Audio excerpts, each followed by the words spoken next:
Magandang umaga po sa ating lahat. Tayo po ngayon ay nasa 15 linggo sa karaniwang panahon. Sa talinhaga ng magsasaka, ipinapaalala ni Jesus na mamumunga ng masagana ang salita ng Diyos sa ating buhay kung ihahanda natin ang lupang tatamnan nito.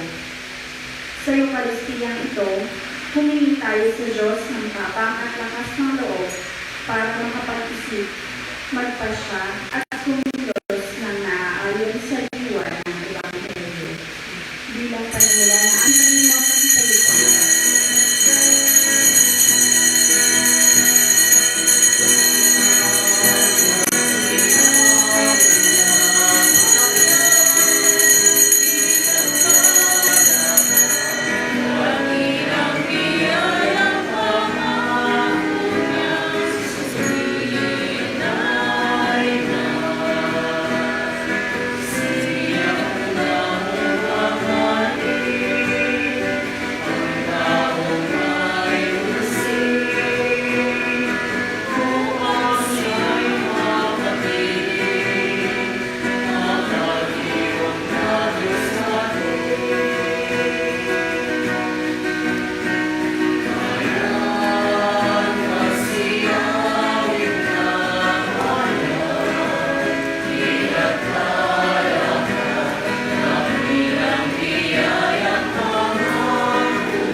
Sa ngalan ng Ama, ng Anak, ng Espiritu Santo. Amen.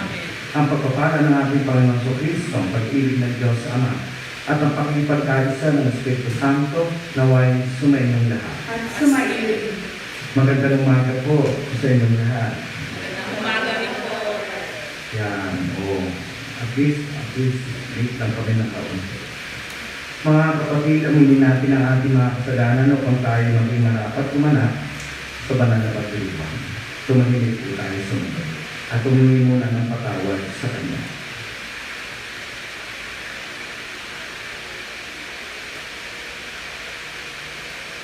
Sabay-sabay natin bigtasin. Inaamin ko sa makapangyarihang Diyos at sa inyong mga kapatid na lupa akong nagkasala sa isip, sa salita at sa gawa at sa aking pagkukulang. Kaya sinasama ko sa mga anghel ng Maria, sa lahat ng mga anghel at mga banal, at sa inyong mga kapatid na ito'y panalangin sa Panginoong ating Diyos. Kawa tayo ng makapangyarihang Diyos, patawarin tayo sa ating mga kasalanan, at patubayan tayo sa buhay ng walang hanggan. Amen. Panginoon, kawaan mo kami. Panginoon, kaawaan mo kami. Kristo, kawaan mo kami. Kristo, kaawaan mo kami. Panginoon, kawaan mo kami. Panginoon, kaawaan mo kami.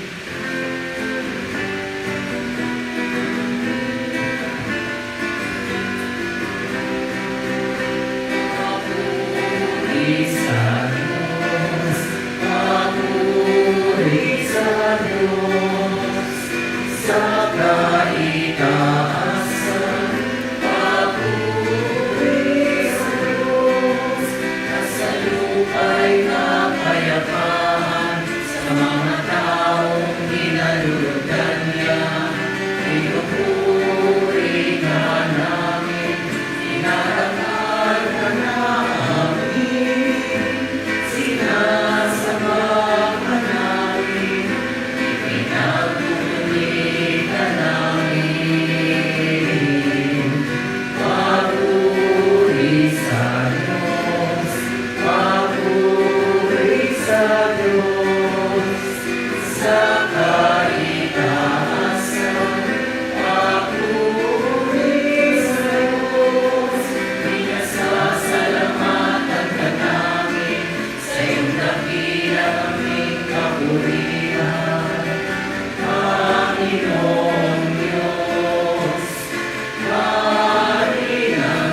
Manalangin tayo.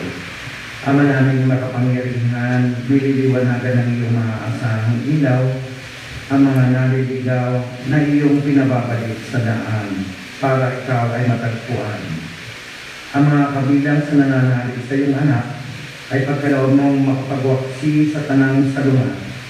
Sa ngalang Kristiyano sa iyo'y tinanggap upang ito'y talagang mapangatawan ng ganap sa pamagitan ng Jesucristo kasama ng Espiritu Santo magpasawalang hanggan.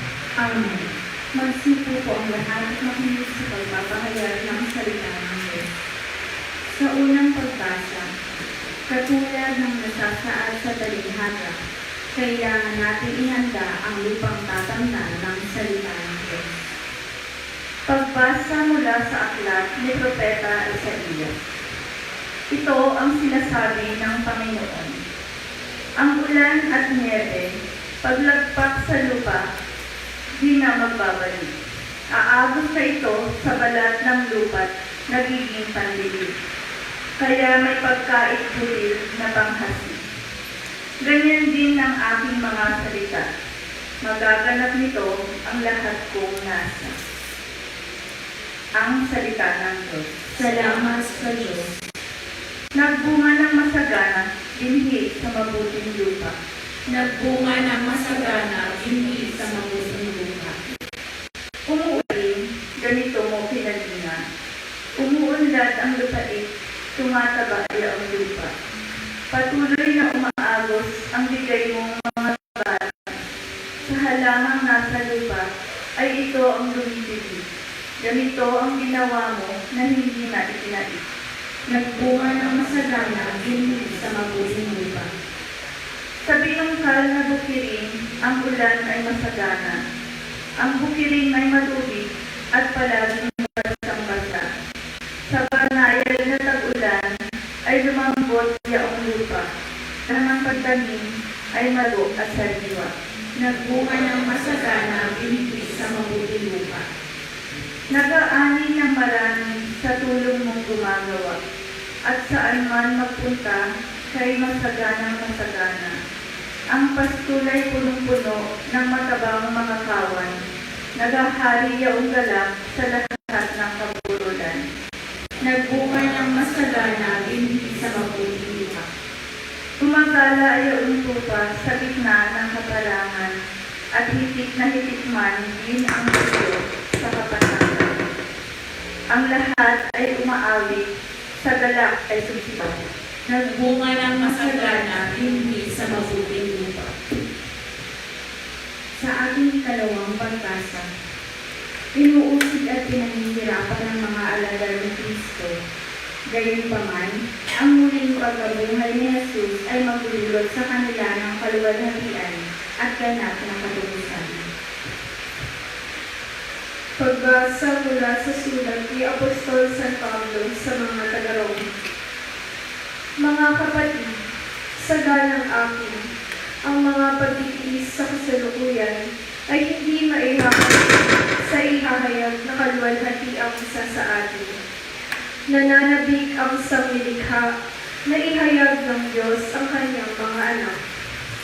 Nabigo ang sanglilikha, hindi sa kagustuhan nito, kundi dahil sa ito ang niloob ng Diyos. Gayunman, may pag-asa pa, sapagkat ang sanglilikha ay palalayain sa pagkaalipin nito sa kabulukan at makakahati sa maluwalhating kalagayan ng mga anak ng Diyos. Alam natin na hanggang ngayon, ang sanglilikha ay dumaraing sa paghihirap. Hindi lamang sila, tayo mang tumanggap ng Espiritu bilang unang kaloob ng Diyos ay napapahimutok, samantalang hinihintay natin ang pag-aampon sa atin ng Diyos, ang pagpapalaya sa ating mga katawan. Ang salita ng Diyos. Salamat sa Diyos.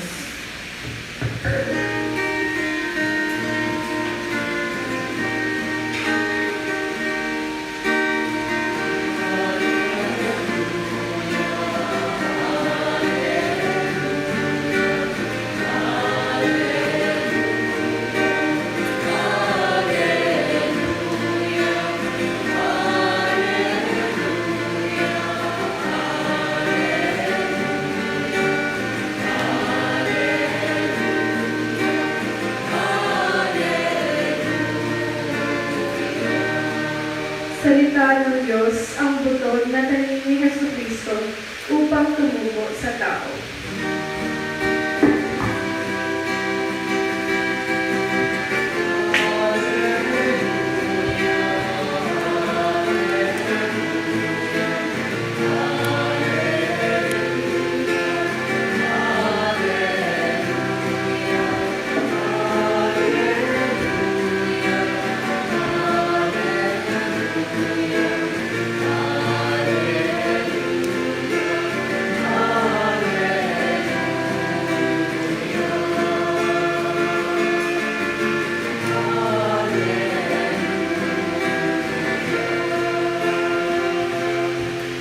Sumainyo ang Panginoon. At sumaibig. Ang mabuting balita ng Panginoon ayon kay San Mateo. Papuri sa iyo, Panginoon. Noong ding araw na iyon, si Jesus ay lumabas ng bahay at naupo sa tabi ng lawa. Pinagkalimpunan siya ng makapal na tao, kaya sumakay siya sa isang bangka at doon naupo. Nasa dalampasigan naman ang mga tao. Maraming bagay sa pamamagitan ng mga may isang magsasakang lumabas upang maghasik. Sa kanyang paghahasik ay may bihing nalaglag sa tabi ng daan. Dumating ang mga ibon at tinuka ang mga iyon. May bihing namang nalaglag sa kabatukan. Sapagkat manipis lang ang lupa roon, sumipol agad ang bihing iyon. Ngunit nang makabilad sa matinding sikat ng araw ay natuyo. Palibhasa, walang gaanong ugat. May bini naman nalaglag sa dawagan. Lumago ang mga dawat at ininis ang mga iyon. Ngunit ang binhing nalaglag sa mabuting lupa ay nag-uhay. May tig 100, may tig 60, at may tig-30 butil ang bawat uhat. Ang may pantinig ay makinig. Ang mabuting balita ng Panginoon. Pinupuri ka namin, Panginoong Jesucristo. Magandang umaga po sa inyong lahat. Lahat ang nag-ticket ngayon.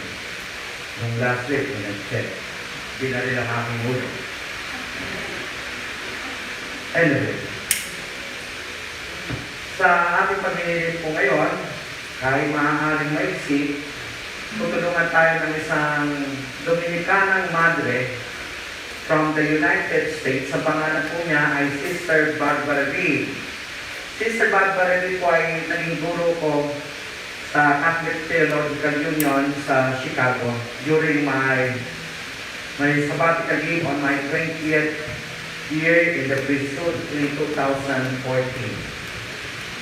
Sabi ni Sister Barbara Reed, bilang biblical scholar, ang mga talinghaga o mga istoryang ikinukwento ni Kristo ay binubuo ng ilang elemento. At ilan dito ay ating ibabanggitin. Una, familiarity. Pangalawa, levels of meaning. Third, ano po yung third? Twist. At yung pang-apat, valid interpretation. Dito natin para meron kayong dala-dala pag-una. Una, ang mga kwento ng Jesus ay pamilyar. Madaling tayong makakonect. Katulad ngayon, pagsasaka. Ang Pilipinas is not an industrial country. It's not even a BPO country. Ano po yung BPO? Mga call center. Di ba? First and foremost, Philippines is an agricultural country. Kaya nga, tinayo sa Asia ang tinatawag nating International Rice Research Institute na matatagpuan sa UP Los Baños. Ang mga nasa Thailand, Cambodia, Vietnam, di po sila nag-aral. Ano po ngayon ang nangyari? Tayo ang umaangkat ng bigas sa mga bansang ito. Pinabayaan natin ng ating mga magsasaka. That's the first thing. Ganun din po sa panahon ni Jesus. Ang pagtatanim ay hindi biro. Yan. Mahirap pong magtanim. Pero kaya dapat natin parangalan ang ating mga magsasaka. Pamilya. Ikalawa, levels of meaning. Antas ng kahulugan. Yung pong binasa po natin ay shorter version. Sabi po ng mga biblical scholar, kasama si Sister Barbara Reed, sabi niya, ang mahabang version from verses 10 to 23, ito po ay idinagdag ng mga unang Kristiyano ng unang siglo ng tinatawag natin paglago ng simbahan. Ang original po, pinapalagay nila ay yung ating binasa. Bakit po dinagdagan? Kasi may pangangailangan siguro para maging maipaliwanag. Pero usually po, ang mga talinhaga na Jesus, hindi po ipinapaliwanag. Tayo po ang dapat tumanggap. Kaya nga may tinatawag na antas ng kahulugan. Depende kung paano kayo tamaan. At depende rin kung paano nyo i-interpret, kaya nga valid interpretation ng simbahan. So, yung pangatlo po ang ating pag-uukulan. Ano po yung pangatlong binanggit ko? Twist. Hindi po yung sayaw. Ano po yung twist? Alam niyo po, pag piliin ko lang Pilipino, alam natin kung paano magtatapos. Di ba? Mapapatay. Hindi mamamatay ang bida yun eh. Yung po ang ating mga istorya. Di ba? Pero sa Hollywood, namamatay ang bida. Ayaw natin yun. Minsan hindi natin nakikita, parang biling ang pagtatapos. Ano po yung twist? Ang haga ng Panginoon. Ano po? Kung kayo po'y magsasaka, ibubudbud niyo po ba ang tinig dito sa dinadaanan? Di ho ba hindi? Ibubudbud niyo ba sa damuhan? Di ho ba hindi? Ilalagay niyo po ba sa batuhan? Di ho ba hindi? Saan ilalagay? Sa mabuting lupa, pinaghandaan. Iyon. Ano yung ngayon? Bakit sira ang ulo? Yung magsasaka na nag-aasip. Bakit na nilalagay ang binhi kung saan hindi posibleng tumubo? Ano po ang twist? Ito po yung tungkol sa Diyos. Ibinubudbud niya ang biyaya sa lahat. Sa taong mabuti, kahit masama. Sa taong hindi nakikinig, kahit hindi nakikinig. Namumudbud siya ng kanyang salita. Tangin natin maging mabuti lupa. Tayo po ba?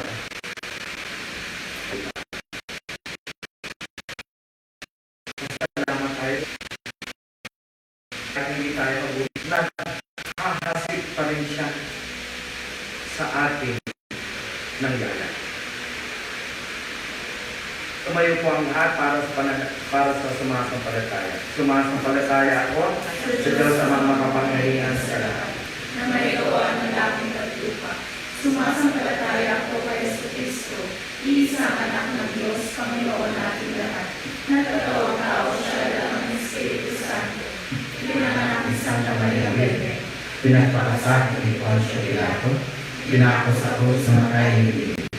Nanakot sa kinaroroonan ng mga lima. Ngunit katong araw na buhay na maguli. Umakyat sa langit, nalulok sa kanan ng Diyos ang mga makapangyarihan sa lahat. Doon magmumula Ay, ito hukong sa mga buhay. Sumasampalataya ako sa Diyos Espiritu Santo, sa banal na simbahang Katolika, sa kasamahan ng mga banal, sa kapatawaran ng mga kamalayan, sa pagkabuhay ng muli ng mga namatay na tao, at sa buhay na walang hanggan. Itinuturing ni Jesus na pinagpala ang lahat ng nakikinig sa kanyang salita at nagsasabuhay nito. Dumalangin tayo sa Ama na huwag lamang tayong maging tagapakinig ng salita, kundi mga tagasunod na nagsasabuhay nito. Sa bawat panalangin ng ating tutugon, Panginoon, bigyan mo ang aming panalangin. Panginoon, digin mo ang aming panalangin. Para sa Santo Papa, mga obispo, pari, religyoso at religyosa, Maging instrumento nawa sila ng pagpapalaganap ng salita ng Diyos sa iba't ibang dako. Manalangin tayo. Panginoon, dinggin mo ang aming panalangin. Para sa mga lider ng bawat bansa, nawa nila ang pusong pagmamahal at hindi galing sa kapangyarihan at kayamanan. Manalangin tayo. Aming panalangin. Para sa mga duha, malasakit, at mga naliligaw ng landas, makita nawa nila ang kaaliwan, pag-asa at pagmamahal. Manalangin tayo. Para sa ating lahat na mamuhay na tayo may pagkakaisa at pagbayan ng Diyos. Manalangin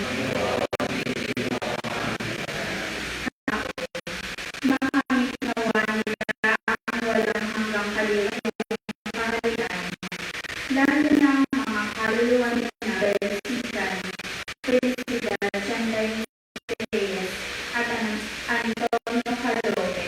Manalangin tayo. Panginoon, dinggin mo ang panalangin. Isama rin po natin sa ating panalangin ang pagsasabihan nila Julie Castillo, Freddy Herrera, at Leonardo Chan. Manalangin tayo. Dinggin mo ang aming panalangin. Para po sa mga personal po ninyong panalangin na dalang sa pagdalo ng minsan ito, sa po tayo tumahimik at ito po yung ating alalahanin.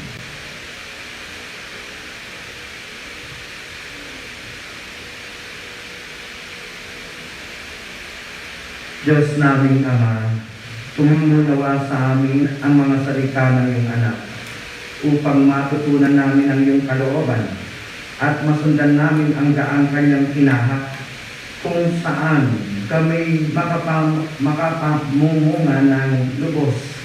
Hinihiling namin ito sa pamamagitan ng Kristong aming Panginoon. Amen.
Manalangin kayo mga kapatid upang paghahain natin ay kalugdan ng Diyos amang makapangyarihan. Tanggapin nawa ng Panginoon itong pagkain sa iyong mga kamay, sa kapinagdarangalan sa ating kapyakan at sa buong sambayanan niyang banal. Ama namin lumikha, tungayan mo ang mga alay ng iyong sumasamong sambayanan. At tanggapin mo ang mga ito para madagdagan ang iyong kamahalan sa mga nananalig na tunay. Sa pamamagitan ng Jesucristo, kasama ng Espiritu Santo, magpasawalang hanggan. Amen. Sumayin niyo ang Panginoon. At sumayon, Itaas sa Diyos ang inyong puso at iyo. itinaas na namin sa Panginoon. Pasalamatan natin ang Panginoong ating Diyos. Marapat na siya sa lahat. Manaming makapangyarihan, tunay ng marapat na ikaw ay aming pasalamatan, na sa iyo ang aming buhay, pagkilos at pag-iral. Sa pamumuhay namin araw-araw, tinatamasa namin ang iyong pagmamahal. Sa pag-ibig mong ipinamnas sa sangkatauhan, ang Espiritu Santo ay unang aming bigay ng anak mong naglagak sa amin ng katiyakan na kalaang mamuro ang buhay kami sa piling mo kay Diyama. Kaya kaysa ng mga sisaw na papuri sa iyo na malamumpay sa kalangitan, kami nag-uuni sa iyong kadakilaan.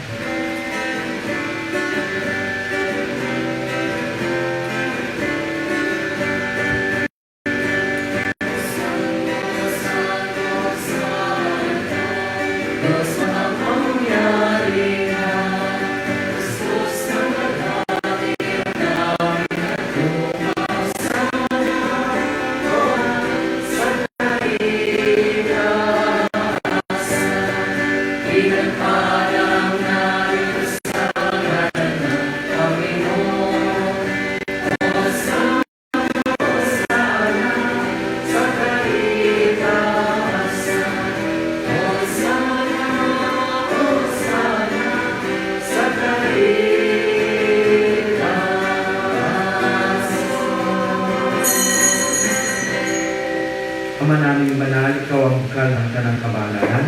Kaya sa pamagitan ng iyong Espiritu, mong banal ang mga kaloob ng ito upang para sa amin ay maging katawan at dugo ng aming Panginoong Kristo. Bago niya pinagtiis ang pusang loob na maging mundo, hinawakan niya ang tinapay. Pinasalamatan kanya, pinaghati-hati niya iyon. Iniabot sa kanya mga alagad at sinabing, tanggapin niyong lahat. Ito at kanin, ito ang aking katawan na ihahandog para sa inyo.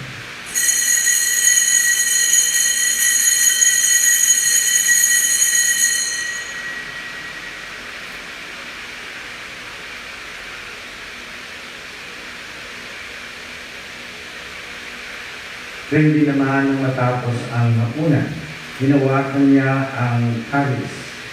Muli kanyang pinasalamatan. Inabot niya ang kalis sa kanyang mga alagad at sinabi, tanggapin niyong lahat ito at inumin. Ito ang kalis ng aking dugo, ng bago at walang hanggang tipan.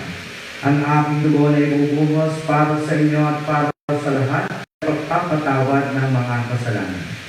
Gawin ninyo ito sa pag-ala-ala sa akin.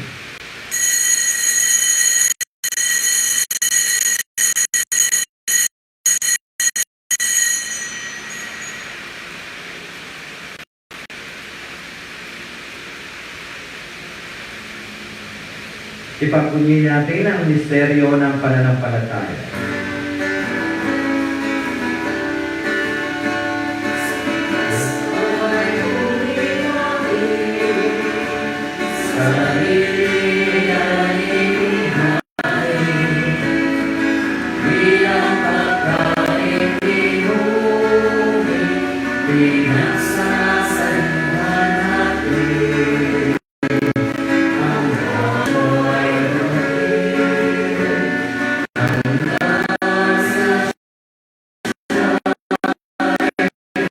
Ginagawa namin ngayon ang pag-alaala sa pagkamatay at pagkabuhay ng Diyos. Pinayaalay namin sa iyo ang tinapay na nagbibigay buhay at ang kalis na nagkakaroon ng kaligtasan. Kapag mo para maglingkod sa iyo. Sinasama namin ang magsahan ng Kristo ay matuklod sa pamagitan ng Espiritu Santo. Amalingapin mo ang simbahang naganap sa buong itig. Puspusin mo kami sa pag-ibig kay San Francisco na aming Papa, ni Bartolome na aming Obispo, ng kanang mga Obispo at kaparian at religyoso, kasama ang sambayanan na sinimula mong tawagin nung sila inyagan. Alalahanan mo rin yung mga kapatid namin na dahil hindi muling mabubuhay, kinulugin ang lahat ng mga pumana. Kawang sila at patuloy sa patin kaming lahat na makasalo sa iyong buhay na walang wakas. Kaysa na mahal na Birhen Maria na ina ng Diyos. Kaysa ni San Jose ang kabiyak ng kanyang puso. Kaysa na mga apostol at ang lahat ng mga banal na namuhay dito sa daigdig na katulog sa iyo, may pagdiwang nawa namin at pagpupuri sa kararakan mo sa pamamagitan ng iyong anak na aming Panginoong Jesucristo. Sa pamamagitan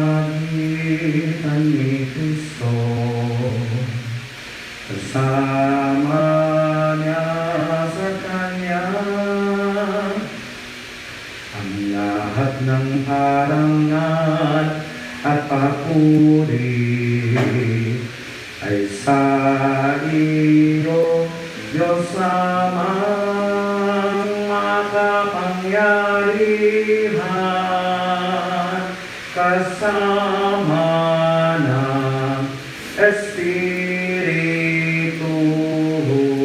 Santo,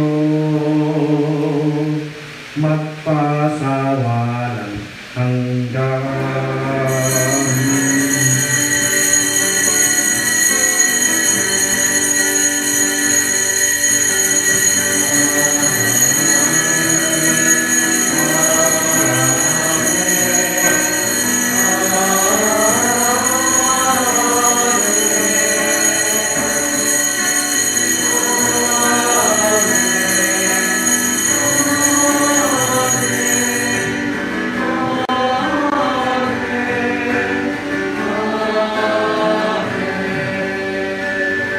Sa tagubili mga nakakagaling ng utos sa turo na Yesus sa Panginoon natin at Diyos, ipahayag natin ang lakas loob.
Hiniling namin kami sa lahat ng masama, pagkalooban ng kapayapaan araw-araw, ligtas sa kasalanan, ilayo sa lahat ng kapamakan. Samantalang namin pinananatikan ang dakilang araw ng pagpapahayag ng tagapagligtas namin, si Jesu Cristo.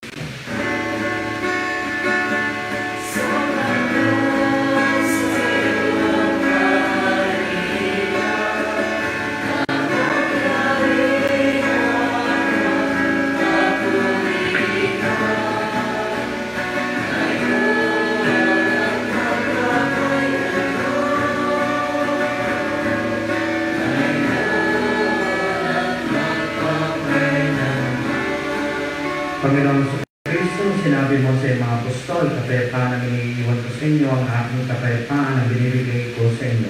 Kung ngayon mo ang pananampalataya, kung ang aming mga pagkakasalan, pagkalooban kami ng kapayapaan at pagkakaisa, ayon sa iyo kalooban kasama ng Espiritu Santo, magpasawalang hanggan. Amen.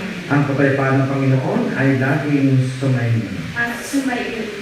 Sabi nila, kapag daw mabuti ang kalooban, nagko-glow ba kayo kapag nagbibigay ng kapayapaan? Nagbigayan po tayo ng kapayapaan ni Kristo sa bawat isa. Kapayapaan po sa inyo na.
Ito ang kordero ng Diyos. Ito ang nag-aalis ng ating mga kasalanan. Ito ang binhing ibinubudbud ng Diyos Ama sa atin. Ano man ang ating estado sa buhay, mabuti man o masama. Mapalad tayong tatanggap ng kanyang salita at tayo magiging mabuting lupa. Panginoon, hindi ang dapat magpatuloy sa iyo. Ngunit sa isang salita mo lamang ay gagaling mo.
Pagsinulo po ang orasyon and panalangin. Makapangyarihan at mapagmahal na Ama, nagsusumamo kami sa iyo upang hilingin ang iyong patnubay laban sa COVID-19 na nagpapahirap sa marami at kumitil na ng mga buhay. Gabayan mo ang mga lumas Sa mga atas na natutlas ng mga lunas at paraan upang hindi mo ang mapaglaganap nito. Patnubayan mo ang mga lumilikat sa may sakit upang ang kanilang magalinga ay matakipan ng husay at malasakit. Tinataas namin ang mga nagdurusa, makamtan nawa nila ang mabuting kalusugan. Pinapin mo rin ang mga kumakalingas sa kanila. Pagamitin mo ng kapayapaang walang hanggan ang mga pumanaw na. Pagkalooban mo kami ng biyaya na magtulong-tulong tungo sa ikabubuti ng lahat. Puawit sa amin ang pagmamalasakit sa mga nangangailangan. Nagsusumamo kami sa iyong hinihintuna ang paglaganap ng virus at ipag-adya kami sa lahat ng mga takot. Hinihiling namin ito sa pamamagitan ng Jesucristo na nabubuhay na kahit kasama mo at ng Espiritu Santo, iisang Diyos, magpasawalang hanggan. Amen. Lumutulog kami Sa iyong patnubay, mahal na ina ng Diyos, pakinggan mo ang aming mga kahilingan sa aming pangangailangan at ipag-adya mo kami sa lahat ng kasamaan, kaluwalhati at pinagpalang Birhen. Amen. Mahal na Bene, mapagpagaling sa may sakit. Panalangin mo kami. San Rafael Arcangel, Panalangin mo kami. San Roque, Panalangin mo kami. San Lorenzo Ruiz, Panalangin mo kami. San Pedro Calungsod, Panalangin mo